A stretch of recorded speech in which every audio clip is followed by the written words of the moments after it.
Welcome to Real Estate Coaching Radio, starring award-winning real estate coaches and #1 international best-selling authors, Tim and Julie Harris.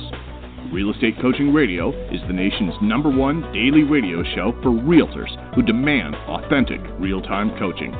Get ready for fluff-free, unfiltered, full-strength honesty about what's truly working to get you into action, helping others, and making money now in today's real estate market.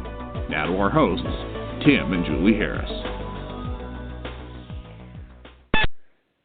Welcome back to Real Estate Coaching Radio. We are finishing up the 3-part series we've been doing called What Do You Do When You're Feeling Overwhelmed? Or what do you, I think I'm going to modify that title. It's not that great. But what do you do when you're feeling overwhelmed, ?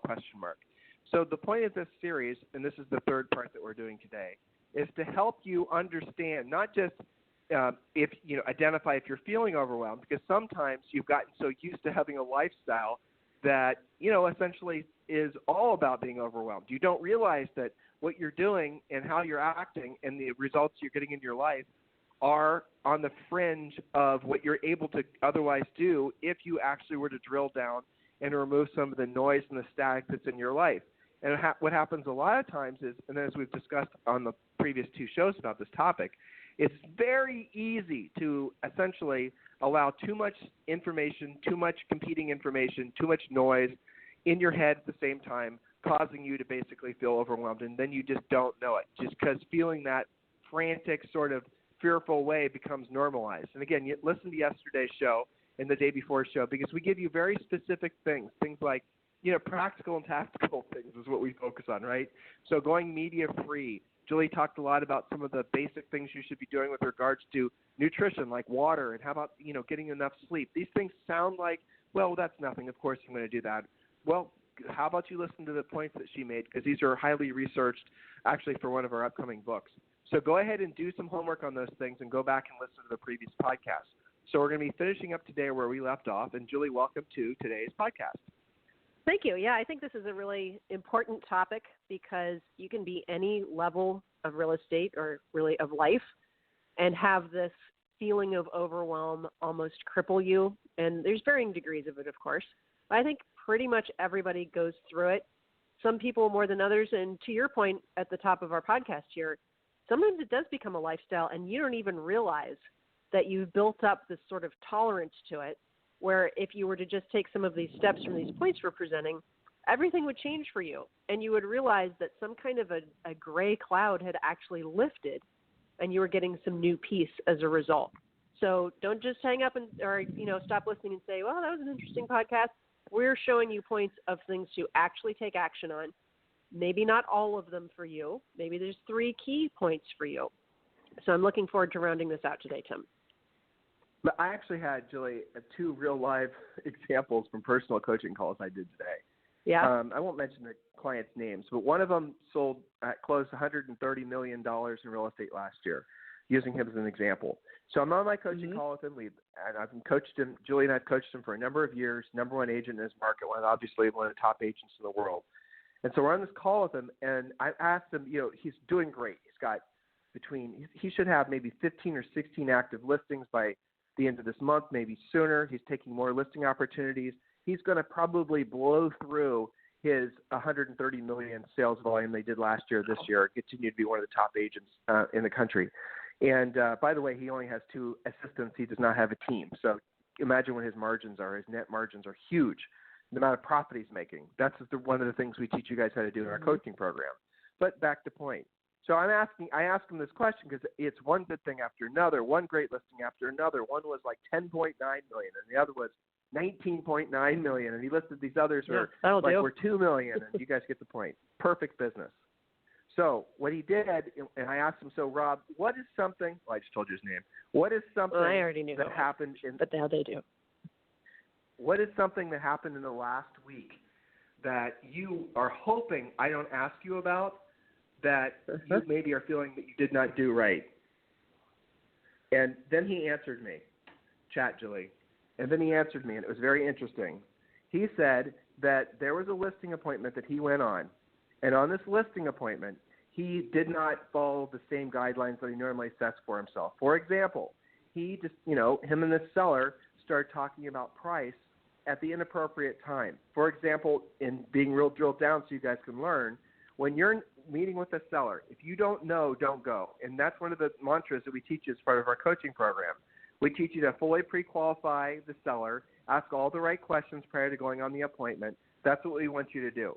He didn't do that. So he did not know that he was competing. He did not know what the seller thought the property was worth. He did not go prepared. Now, we kind of went back and forth, and he fessed up towards the end of our call. He fessed up. He said, I said, well, Rob, why do you think you made all these cardinal sins of being a listing agent? And he said, and this was very important, you guys learned from this. He said, because now that I'm thinking about it, I see the mistakes I made. He said, I'm feeling, probably because I was worried that I wouldn't be able to handle the added business considering what I've got coming on. And I thought, well, that's interesting. I said, what evidence, Rob, do you have that you can't handle more? What evidence do you have that you would actually be in a position where you couldn't satisfy those sellers and take care of that business? And he didn't really have an answer. So what you were seeing and what he was experiencing were essentially the ramifications of some deeply rooted, bad software in his brain that was causing him to start railroading his success. In his case, that was how feeling overwhelmed, or the fear of not being able to handle it and feeling overwhelmed, was manifesting failure. And he and I rooted that out, and his homework was from our coaching call was he has to call that seller and get that listing. Now, a coaching call right after that. Different price range, different area of the market or country, and he and I are having a similar conversation. He has had this, a very tough seller, and this seller has got multiple listings. This seller's a builder, and the seller has kind of been testing him at every turn of the road. Never an easy conversation with the seller. And then he made the fatal flaw of he's starting to develop this attitude of, like this laissez-faire attitude about winning. And this is something that people are very confused about. And I'm going to just be as direct with you guys as I was with him on this coaching call. In life, in real estate specifically, there's one winner and there's one loser. And if you are the loser, you need to find that abhorrent to your existence, right? You literally need to see losing as something that is repulsive and repugnant in the worst possible ways. You need to make it so losing is so unbelievably painful that you want to avoid it at all costs. And what he was doing is he was softening the blow because he was anticipating that the seller might fire him, right? And I won't get into the backstory, but that was the gist of it. So he said something like, well, if she fires me, she fires me. That's okay. He said something like that. And then we had the conversation I just shared with you. Because here's what you need to understand, listeners, and this is the hardest thing to try to convey to people, but if you try to cushion the blow when you fail, when you try to rationalize in any way that failure, you're not going to learn from it. And so he has 4 kids. And I said to him, what happens if one of your kids goes up and touches the burner on the stove after you tell them not to? Well, they're going to burn their hand, right? And then they're not going to do it again because they associate that with pain, right? Now, what if that same kid goes up to the burner and it's actually a super rare genetic thing where people don't feel pain, right? And so what if that same kid that has a super rare genetic thing where they don't feel pain goes up, touches the burner, and it doesn't hurt, even if you told them, it's going to hurt? Well, they're going to keep doing it because they're not going to have experienced the excruciating pain of burning yourself. You guys understanding what I'm saying here? So when you experience failure, or when you try to avoid the feeling of hearing no, or you try to avoid the feeling of failure in general, you're never going to win. You're never going to learn from it. You don't really learn much from your successes at the end of the day, but you learn a lot from your failures. And what you should be learning from your failure is that it's not that bad. First of all, you actually withstood the pain of the failing, but also you do not want to fail again. Now, you might fail again in a slightly different way, but when you follow our coaching system, guys, it's about as laid out, as simplistic as possible. Follow this step, follow this step, follow this step when dealing with sellers. It's really not complicated. It's like working at the post office. You're just following directions and you're following instructions and you're saying the same thing over and over again. It's called a system. That's what our Premier Coaching Program is. But again, the important thing here is if you are starting to accept failure in your life as a normal thing and you're not really seeing it for what it is, essentially, then failing becomes a lifestyle. It becomes normal for you. And then it starts manifesting itself in other ways. Like you will start accepting compromise everywhere in your life. And those things compound. So those acceptance of compromises of failure, for example, might manifest in simple things like always being broke or never having enough listings. Oh, listen, you've worked hard enough. You don't need to, work anymore today. You've obviously spent a lot of time on Instagram and making your videos and working on your CRM. Don't even bother calling that for sale by owner. Go home and have a glass of wine. I mean, right? Isn't that kind of the agent attitude in most cases? But like I think of another coaching client, Chuck. I've had him on the show twice. Chuck's mindset, he's taken 41 listings in the past 30 days. 41 listings in the past 30 days. No, he did not list the subdivision. No, he did not list a bunch of investment properties. Those are 41 listings he listed from going after them by picking up the phone and doing the real work of real estate. Now, he does not accept failure, but here's what he did.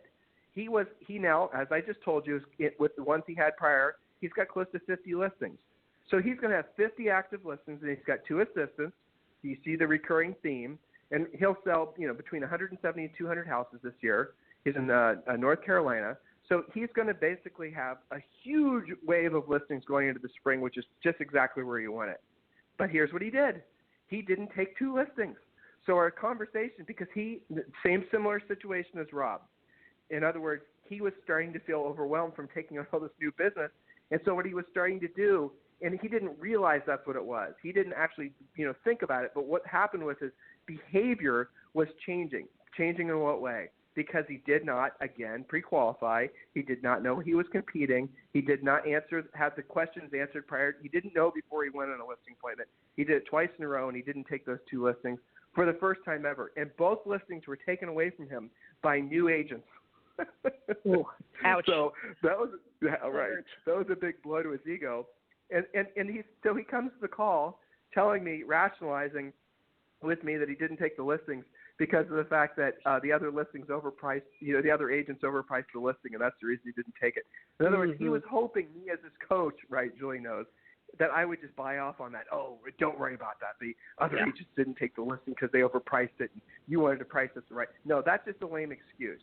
And then I started drilling down, and then we, discovered together essentially how he was essentially trying to not follow the system, not actually doing what he's done literally hundreds of times before to take a listing successfully, and he started to back off that level of intensity because psychologically he was starting to feel overwhelmed, and he didn't realize it until we had that coaching call. You guys understand how these things manifest? So, and see what happens is when it starts to be normalized in your life, then everything becomes dull around the edges, including your waistline. You know what I mean? You start to get you lose the chiseled aspects of life, and you start to just become soft and fluffy in your mindset and your approach and your expectations to yourself, and then years pass. But it all starts with just remembering that you can control. Go back and listen to the previous 2 shows and go through those points and just implement them. Some of them sound complicated. Some of the points sound simplistic. It does not matter. Implement them. Don't just henpeck the ones you think were relevant. Don't say, well, I obviously need more water, but I am perfectly good with 4 hours of sleep. No, you're not. So, go through and listen to those points that we made, and I think it's going to have a very positive. It's going to, for many of you who take it seriously, it's going to change your life. It really will, because it's the formation of a new manner in which you conduct yourself and interact with other people. That's really what those points are that we introduced to you. So there's a few more points that we're going to cover today in the remaining time, but before we do, I want to remind all of you, you guys can download your Real Estate Treasure Map at any time. The Real Estate Treasure Map is your fill-in-the-blank business plan. Julie talked yesterday about knowing your magic number, and at the end of yesterday's show, I described to you what the fundamentals of what our business plan is that we teach you guys in Premier Coaching. But go and please download your Real Estate Treasure Map. It's free. All you have to do is text the word Harris, Harris, to 31996. Text the word Harris, Harris, to 31996. Go ahead and do that now if you've not done it yet. Text the word Harris, Harris, to 31996. All right, Julie, next point. All right, I believe we are on our last 3 points. Number 12, track all of your critical numbers using the whiteboard and visual accountability system that we teach in Premier Coaching and that we present in the Treasure Map. So there's no escape from the whiteboard system and the visual accountability. It's pretty much everywhere. The Treasure Map, Harris Rules, that's in Premier Coaching. Really what it gets down to, I'm not going to do the whole thing here because that's what coaching is for. It gets down to tracking your key indicators.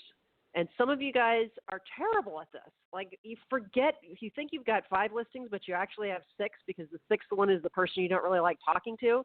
But, oh, yeah, I've had that listed for 90 days. That comes up on coaching calls. You can't forget about a listing just because you don't like them. So we teach you to track it chronologically. So every listing or buyer transaction, of course, starts out as a lead. So you track your leads board. You have one color for buyers, one color for sellers, their price range, their motivation, their time frame, and their phone number. So then they either become a buyer or a listing. So you've got an active listings board. Then they become pendings, and then they become closed. So you have these chronologically in your office.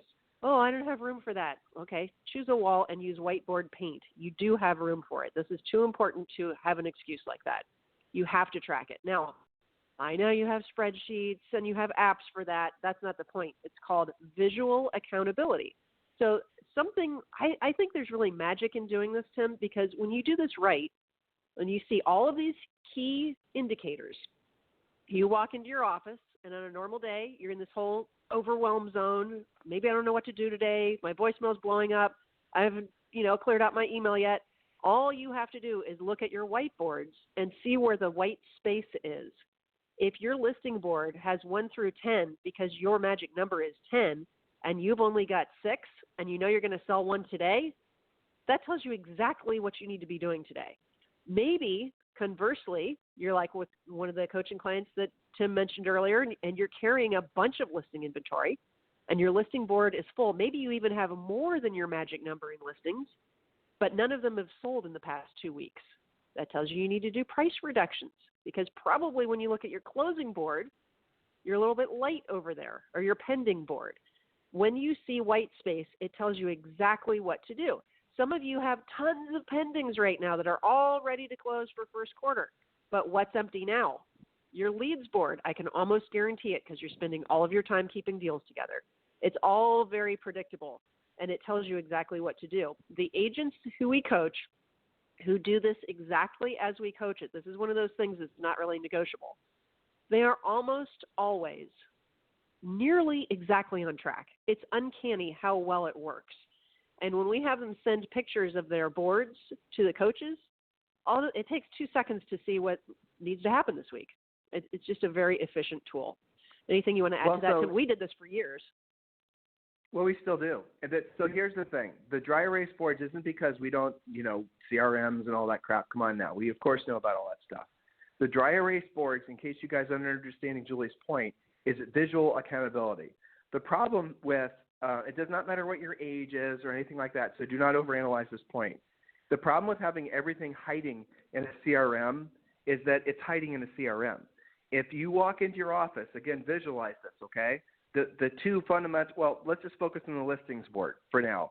You need to have a big-ass dry erase board that says listings at the top. And that big-ass dry erase board is going to have, as Julie said, the number of listings you need to have at all times based on your real estate treasure map. You see how all this stuff fits together, guys? And so if you know you need, for example, 20 listings at all times, just picking a number, you've got to have your listings dry erase board numbered 1 through 20. That's what she's trying to say. So when you walk in your office and you're feeling all top of the world because you just made some money from a closing or whatever, but you see that you're supposed to have 10 listings at all times, and you only have 3 active listings, well, you have to drill down and get those 7 listings up and keep that, that listing magic number of 10 in your case. Maybe it's more, maybe it's less. That always has to be, all those numbers have to basically have a listing corresponding to them. Now, on the other side of it, let's say, for example, your real estate treasure map calls for you to sell 30 houses or 40 houses or 50 houses or 10 houses in the year. Well, you have another one, another dry erase board that says closings. Buyers, you write in on blue. Listings, you write in on red. And you pre-number it based on your goals for like Julie and I would do this, and we'd always number it 1 through 200 because we were always, when we were selling real estate, that was our minimum standard of what we wanted to sell per year. Now, sometimes we sold more, sometimes we sold less. But the point is that we would walk in and we would see where we were. And at every 30 days, we'd benchmark it. We'd write it down. Okay, this is what we did in the first 30 days, second 30 days. And then over time, we could compare it to what we did previous years to kind of get a sense of where we were headed based on the current momentum, those types of things. But the first thing you've got to realize is when you can see it, when it's actually in front of you and it's not hiding from you, the nature of your relationship with that particular goal and the accountability you feel towards accomplishing it completely changes. I'm going to give you guys a quick coaching story. a lady came to us, and she had, I don't remember any of the numbers. This was a long time ago, maybe 10 years ago, but I'll just make it up. The point's still the same. So she was stuck at basically 50 units a year, and she couldn't push beyond that. And she actually had a dry erase board, but she'd only write them down on the dry erase board after they closed. And this lady was doing it right. She was proactively lead generating. She wasn't buying any listings. She was very profitable. But she was stuck at 50 listings or 50 closings a year. Now, please understand, 50 closings is a great number. I'm not saying anything good or bad, but she knew, and she definitely did, have the capacity to do more. She wasn't working that hard, and she knew it. And she had some specific financial goals that she wanted to accomplish, mostly associated with having fun. So what we did is we determined what her real estate magic number was based on the amount of money she had to earn, want to earn, combined the 4 categories that make up the magic number. We figured out how many listings that she needed, and then we figured out how many closings that she needed. And then what we did is we increased, so what she had gotten so used to without knowing it, and you guys, a lot of us are the same exact way. She was only selling the exact amount of houses that she needed every year to maintain her current lifestyle. She had actually never stopped to think about what the numbers were, but that's what she'd done. So she was earning enough money to, pay for her taxes, pay for her savings, retirement and whatnot, pay for her personal overhead, and pay for her business expenses. So she was covering the categories, but she was earning almost to plus or minus $5,000 every year. And she'd done this for 3 or 4 years of the amount of money she needed to essentially get that. So she built this beautiful little golden cage for herself, and she was living comfortably, but she finally wanted to push beyond it. So this is all we did. This was how advanced the coaching was that we told her to do. We told her to essentially take the dry erase board and pre-number it, just like we just told you, to a number, in her case, that was 25% more than what she had previously been selling. And she did it. And guess what she did? She sold to that number. She did, because she'd walk into her office, she'd look at the dry erase board. The dry erase board basically would say that she was supposed to be, she has to have, 15 listings at all times, and she realized she only had 8. So she always knew where her focus had to be. Now, here's the fascinating psychology behind this. You guys cannot listen to what we're saying and not say this wouldn't work for you because you know it would. So why wouldn't you do it? The only answer is because you don't want that accountability.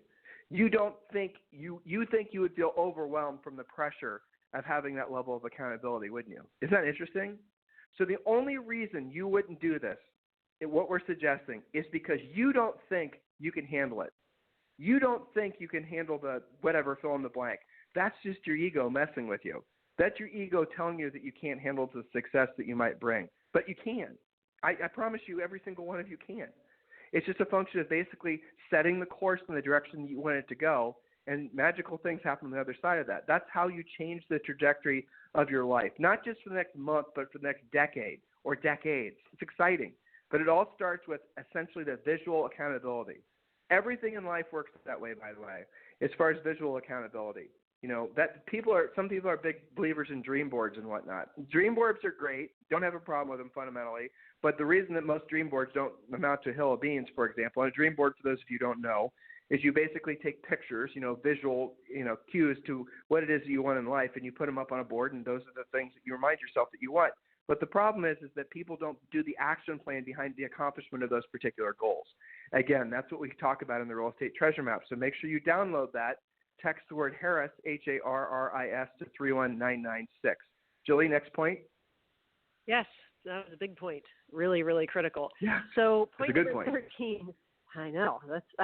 That alone literally can change your business life, your personal life, because you're being accountable. I would argue the opposite. The reason that they're feeling overwhelmed is because they're not doing this, versus them having the fear of, when I do this, I have to be accountable. It's all about control. I read a book once called Feel the Fear and Do It Anyway, and her opening chapter was about the fact that most fear, consternation, feeling of overwhelm comes from a core feeling of being out of control. So the whiteboards get you that control back, like many of our other points. Point number 13, maintain and the agents hate this one, maintain a regular, quote, normal person schedule of starting on time and stopping on time. I know you got into real estate so you wouldn't have to show up for a job, but too bad. You're either self-employed or self-unemployed every day based on your behavior. So maintain a normal person starting time and an actual stopping time. working until midnight and eating pizza between appointments is not sustainable or professional. I know many of you think it's normal. It's maybe realtor normal, but it's not normal in real life.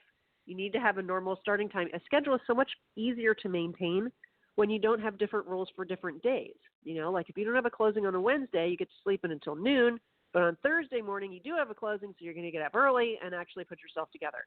That is how a dabbler operates. It's not how a professional operates. So get into some semblance of a regular schedule. Go ahead.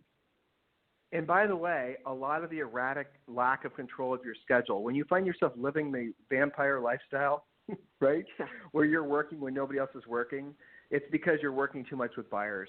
Because buyers are working during normal working hours, but in the evenings and the weekends, when you want to be taking some time off with your family, right, you got to work. So you find yourself, that's the problem ultimately with working with buyers, guys. Well, one of the many. That's focusing too much on buyers is you kind of burn it at both ends. Because you want to screw around on the weekends and have some fun with your friends and family. Normal stuff, right? Part of being human. Mm-hmm. And then guess what happens? Those buyers are being real pushy, and you're fearful of losing those buyers.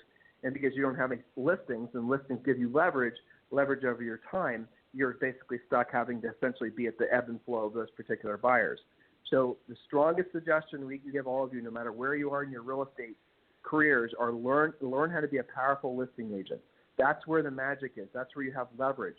If you had 10 listings, you have 10 listings at all times, you have a normal working day. You have normal working hours. You have a normal working system in place that causes you to maybe start at 8:30 or 9 o'clock and end at 4:30 or 5 o'clock. And you can go to your kids' t-ball games and have fun with those things again. A lot of you guys got into real estate because you didn't want to have a boss. Well, you want to have here's the truth. When you're working primarily with buyers, you have a boss. It's called the buyer. The buyer is telling you what to do and when to do it. When you're working with listings, the sellers are plugging into your system and relying on you to get the house sold. And it's not the nature of the relationship is more professional. In other words, you can keep more professional hours and things of that nature. Okay. So these are all things we teach you in the Premier Coaching Program. Julie, do we have another point? I think we do, don't we? We have one last point, and then I've got to get to Premier, and it's an easy one that all of you can do the second you stop listening. Number 14, keep a gratitude journal on your desk and recognize the little, what, Tim, you call Easter eggs, these little surprises that occur throughout the day. Read your journal on days where you feel overwhelmed. There are so many little tiny Easter eggs that happen to you every single day. I had one a couple days ago when I was stuck in school traffic, and I looked over my shoulder, and there was my friend Cindy letting me out, saving me probably 15 minutes of drive time because it happened to be her in the exact right spot. That's a little gift. That's something to write down in a gratitude journal. I'm going to leave the call with you, Tim, so I can get ready for Premier. Have a great call. Those of you who are in Premier Coaching, make sure you attend the daily semi-private coaching call live, and you will interact directly with head coach Julie, and she'll answer all your toughest real estate questions. So hopefully this helped all of you at least understand that the feeling of overwhelmed at this point, if you listen to our past 3 podcasts, it's voluntary. In other words, if you implement the things we suggested over the last 3 shows, you will most likely be able to curb the feeling, the omnipresent feeling of feeling overwhelmed will start to basically dissipate in your life. And you'll start to feel a lot calmer, in control, and a lot more present. I strongly suggest all of you take this seriously, especially as this is appearing to be, again, an amazingly hot, amazing seller's market, amazing real estate market this year. Maybe better than ever. There was an article we put on timandjulieharris.com this morning talking about interest rates are going down again. Hey, who predicted interest rates would go down? Oh, I know, we did about a month ago. So listen to that podcast too. Listen, guys, if there's anything we can do for you, please feel free to text me directly. It's 512-758-0206, 512-758-0206. Or also you can listen to replays of the past podcasts at any time, as a lot of you do. And you can go to timandjulieharris.com. You can go to Stitcher. You can go to iTunes. You can go to Spotify. We're everywhere. So go and listen to the past podcasts and really deep dive. A special shout out to all of you I had a great exchange with someone in Palestine, as in Israel. I had a great exchange with someone over in Italy, and just all the listeners that are starting to discover us from around the world. I really love getting to know you guys because I'm learning actually how your real estate markets work, quite different than the United States. But all the rest of you, everyone listening, please do us a favor and help spread the word. The best thing you can do to help that happen is to go to iTunes and just give us a 5-star review. Your homework from today's podcast is please do just that. Go to iTunes and give us a 5-star review. And also, if you've not purchased our book yet, go to Amazon.com or Barnes & Noble. It's for sale. We've seen it for sale at airports. Our book, Harris Rules. So pick up the book, Harris Rules. It's really your A to Z on how to form essentially a very profitable real estate business. You can kind of understand the direction we take with our coaching, and certainly the Harris Rules book is essentially your blueprint for real estate success. If you need us for anything at any time, please feel free to text me directly, 512-758-0206. Thanks. Have a fantastic day. This program has been a presentation by Tim and Julie Harris, Real Estate Coaching. For more information on our real estate coaching and training programs, visit our website at timandjulieharris.com. Remember to tune in weekdays at noon for upcoming shows, and until next time, thank you for listening to Real Estate Coaching Radio with Tim and Julie Harris.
This podcast is a part of the C-Suite Radio Network.